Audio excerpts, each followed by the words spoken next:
For my feminism project, I decided to focus on Central American feminism, and I will be focusing on Guatemala and El Salvador.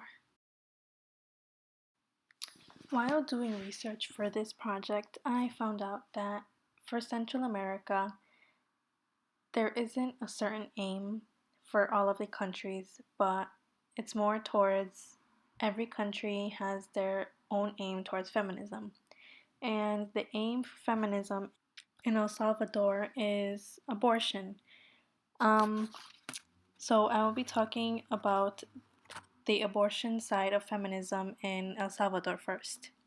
So until 1997, the law in El Salvador permitted abortion in three circumstances, which were therapeutic abortion, when the life of the woman was in danger; eugenic abortion, when the fetus was not viable due to malformations; and ethical abortion, when the baby was product of rape or incest.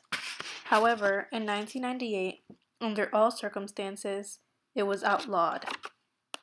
There was one case where a young woman named Guadalupe was pregnant at the age of 18 in El Salvador as the result of a rape. She suffered obstetrical complications before she gave birth in the home where she worked as a domestic employee to a fetus that did not survive. After hours of hemorrhaging, her employer took her to the public hospital. There, medical personnel accused her of abortion, illegal under all circumstances in El Salvador, and turned her over to the police. Prosecutors upgraded the charges to aggravated homicide, and the judge sent her to prison for 30 years.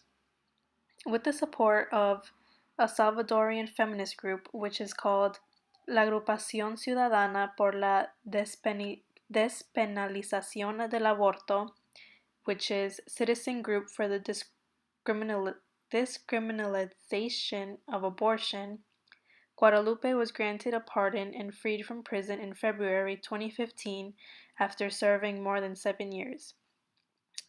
On April 1st, 2014, to gain pardons for 17 women, las 17, imprisoned under strikingly similar unjust circumstances.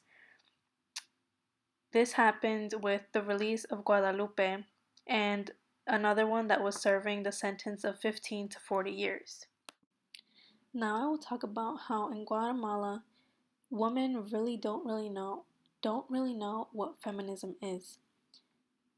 They just recently started to have some campaigns to work towards machismo and to get some kind of equality between them and their male companions.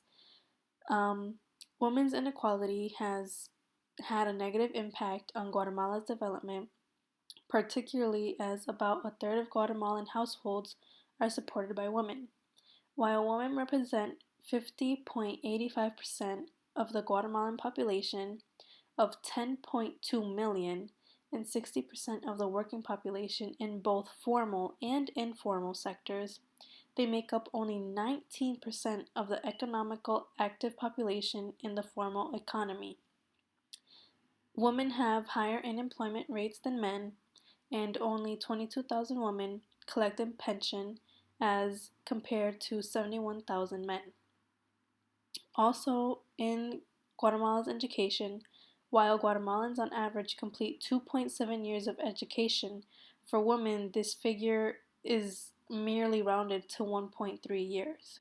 In Guatemala, women occupy fewer political positions than men do. Of the 80 deputies in the National Congress, only 13 of them are women. Of the 12 cabinet positions, only the Minister of Education is a woman. Women constitute a mere 4 of the 24 vice ministers. Of all the judges and magistrates in the country, 17% are women. Only 9% of union leaders are women, and women's representation in the parties of the left is also very low.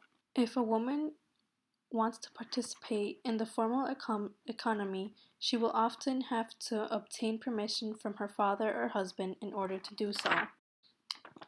Indigenous women usually do not describe themselves as feminists and have a more humanist approach to attaining gender equality. They consider seeking equality separately from or in confrontation with men as anti-Maya. Until this day, women in Guatemala have not made a great leap towards feminism, and this is mainly because feminism did not arrive in Central America until very late. This was my little view into Central American feminism, and thank you for watching.